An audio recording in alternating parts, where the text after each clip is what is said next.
Let's say your paycheck arrives. You open your banking app, look at the number, and for a moment everything feels fine. But then the spending starts. Rent, groceries, a couple subscriptions. Maybe you grab takeout a few times during the week. And before you know it, the money is basically gone. Then you see financial advice online, saying things like, just budget better, track every dollar, cut your spending. Which sounds great in theory, but in reality most people try budgeting for about 3 days before giving up. Because detailed budgets can feel exhausting. You have to track everything. Categorize everything. Think about every purchase.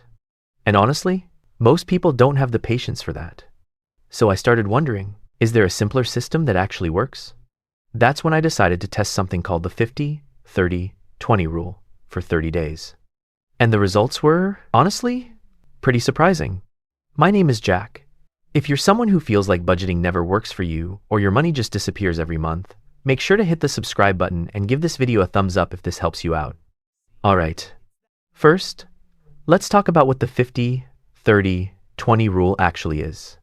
Because despite the complicated name, the concept is incredibly simple.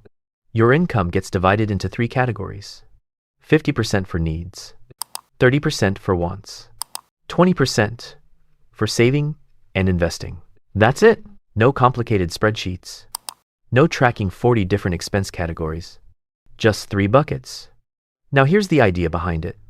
Needs are the things you must pay for to live.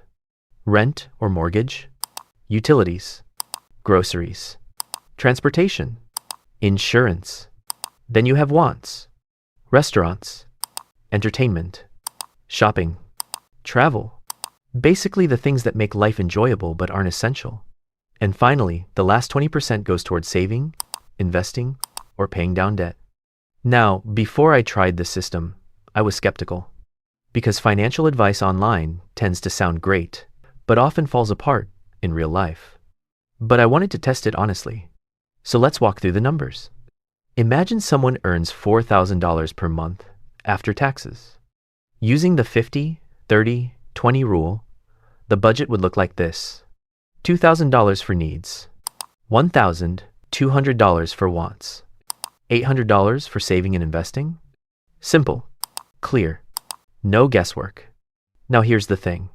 When I first looked at my spending, it didn't look anything like that. And this is where it gets really interesting. Most people assume their biggest expenses are things like rent or groceries.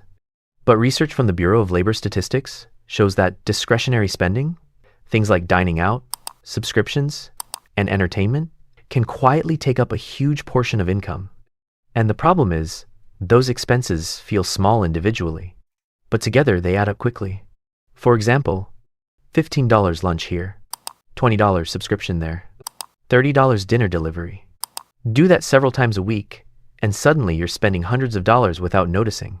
So for the next 30 days, I followed the 50-30-20 rule as closely as possible.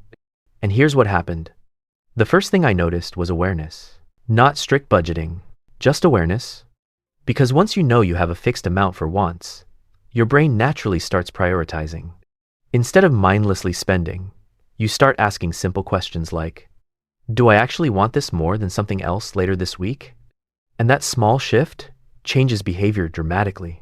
Now, you might be thinking, okay, Jack, but what if my needs already take up more than 50% of my income? That's a great question, because for many people, especially in expensive cities, housing alone can exceed that limit. And the truth is, the 50-30-20 rule isn't meant to be perfect. It's meant to be a guideline. Even adjusting to something like 60-20-20 can still dramatically improve financial structure. The goal is balance, not perfection. Now let's talk about the most interesting part of the experiment, the 20% saving rule, because this is where the math becomes powerful. Let's go back to that $4,000 monthly income. Saving 20% means $800 per month. That equals $9,600 per year. Now imagine investing that money with an average return of 8% per year. After 20 years, that grows to roughly $450,000. And remember, that's not from winning the lottery. That's simply from consistent saving and investing. This is where it gets really interesting. Most people don't fail financially because they make bad investments. They fail because they never create space to invest in the first place. But here's the psychological insight I didn't expect. The 50-30-20 rule actually made spending less stressful because instead of constantly feeling guilty about buying things, I knew exactly what was allowed. If something came from the wants category, it was already planned for. No guilt, no stress, just intentional spending. Let me give you a simple analogy. Most people treat money like a messy closet. Everything gets thrown inside randomly, and eventually it becomes impossible to find anything. The 50-30-20 rule works like 3 simple shelves. Needs, wants, savings. Suddenly everything has a place, and financial chaos becomes much easier to manage. Now here's what most people don't realize. The real power of this system isn't the percentages, it's the clarity. Because when financial decisions become clear, behavior improves automatically. You don't need constant discipline. The structure does the work for you. After 30 days of following this rule, 3 things changed. First, I became far more aware of my spending habits. Second, saving money felt automatic rather than difficult.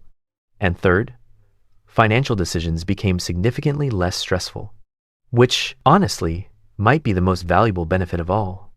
Now, is the 50-30-20 rule perfect? No, but it's far better than having no system at all. Because the biggest financial mistake people make isn't overspending. It's operating without any clear structure. So if you want to try this yourself, here's a simple starting point. Calculate your monthly income. Divide it into the 3 categories. Then track your spending for the next 30 days. You might be surprised by what you discover. Because once you give your money a simple structure, something powerful happens.